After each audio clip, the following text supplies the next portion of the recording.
Thank you, Dimitri. For those of you who are students of the Bible, in this connection I commend to you Genesis 2, in which Adam supped at the tree of knowledge, and there was no turning back. He had committed the original sin. And knowledge of nuclear weapons continues to spread, and there is no turning back, as I will come to later. Dimitri gave me the title, the Obama Administration Nuclear Policy. Is it for real? The answer is, some of it is good, some of it is bad. The general conclusion with regard to where we are, all right so far, as I shall come to in a moment. There are many critics, and the critics, I think, are fundamentally focused on apprehension about the future. Where will all of this lead? And the administration has talked about a follow-on start. It has talked, as Dimitri indicated, of a world without nuclear weapons. So some of the actions to date are interpreted in those terms. Mark Twain brilliantly said, you have to listen carefully to Wagner's music. It's better than it sounds. And I think that that is true of the actions that the administration has taken to date with respect to nuclear weapons. Let me discuss 4 aspects of that.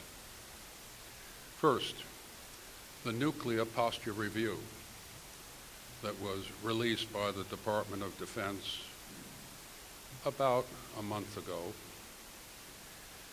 That Nuclear Posture Review, following on other reviews in the mid-1990s and in 2002, is reasonably solid. We can live with 1,550 strategic weapons. And I think that we all owe a debt of gratitude to the Department of Defense and to the military commands who resisted pushing much further, as some in the administration and some of outside the administration wished. The Nuclear Posture Review said that we would maintain the triad, that we would continue our policy of extended deterrence to protect our allies, that we would continue to modernize the nuclear establishment, and all in all, the Nuclear Posture Review, despite the fears of some, did little damage to our position. It is locked into the New START issue, which I shall come to in a moment. But it is, I think, to a considerable extent, owing to the perseverance of the Department of Defense, a reasonably solid position. As you know, the previous negotiation by George W. Bush, the SALT Treaty, signed in 2002, gave a range of strategic weapons from 1,700 to 2,100. During the campaign, President Obama indicated he would go to the lower limit. And so the reduction from 1,700 to 1,550 is a very modest reduction. Now, the Nuclear Posture Review, of course, went on simultaneously with the negotiations with the Russians on the New START agreement. And I think that the New START agreement will ultimately be ratified. It will only be ratified ultimately after an extended examination of the details of the New START agreement on such issues as the number of bombers, the loading of bombers, what we plan to do with our bombers, since the official Russian press has said, we're not limited to 1,550, we can go to 2,100. So those questions will be taken up by the Senate, and you will have a thorough review by the Senate of the details of the New START Treaty. One of the aspects of the New START Treaty is that it does not deal at all with the question of tactical nuclear weapons.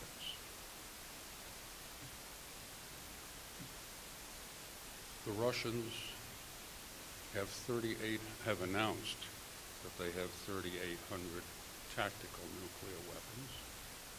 The Russians have announced that they have changed their nuclear doctrine for the early employment of tactical nuclear weapons for the defense of Mother Russia. This is not surprising in view of their feeling that they are conventionally inferior. They state to NATO, but they may feel conventionally inferior to the People's Republic of China. The Russians talk in relation to New START, as Senator McCain indicated, that there is a connection between offensive and defensive weapons. One of the issues that the Senate undoubtedly will take up is whether or not there were understandings given to the Russians with regard to restraints on our own deployment of defensive weapons, even though in the treaty there is very little to do with those issues. The administration will be obliged to talk about the sharp reduction in verification procedures as between START 1 and New START. But the most significant aspect continues to be the heavy load of tactical nuclear weapons that the Russians maintain and which they have refused to discuss in New START, in START 1. This is not a problem of this administration. It goes back to the prior administration. Colin Powell, in testifying on the SORT treaty, said, as a commanding officer, and as a former chairman of the Joint Chiefs, I was concerned about the tactical nuclear weapons of the Russians. We must talk to them about it. The president is interested in talking to them about it. That was 9 years ago.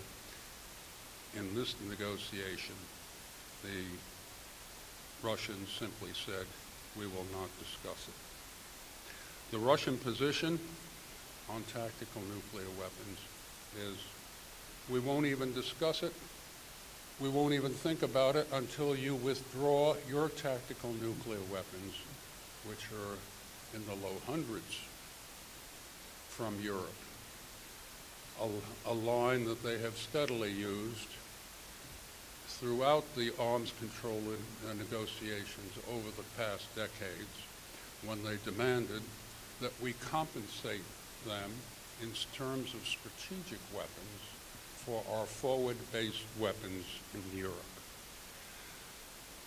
The Russians point out that they have withdrawn their tactical nuclear weapons all the way back to Russia, and there is no reason that the United States should not withdraw its weapons back all the way to the United States. That is geographically asymmetrical, and as I indicated a moment ago, that is also, the tactical nuclear weapons are also numerically asymmetrical. There's a limit to how much we can reduce our strategic forces until such time when we come to grips with the issue of tactical nuclear weapons. I think, for those who are worried about the future, that we are reaching the end of the road rather than the beginning, in that until such time as the Russians agree to limit their tactical nuclear weapons with inspection, that there is no Senate, whatever its composition, that would go on with a further reduction. That is my projection. A third topic, non-proliferation. The administration is appropriately trying very hard on that subject, not with notable success. North Korea, quite visibly, is not amenable to pressure and has successfully over the years resisted any pressure until such time as there is a bribe, in which case commitments will be forthcoming and there is no fulfillment of those commitments. But North Korea can be regarded as an aberration. Iran is the problem. The administration has spent some years talking about Iran being the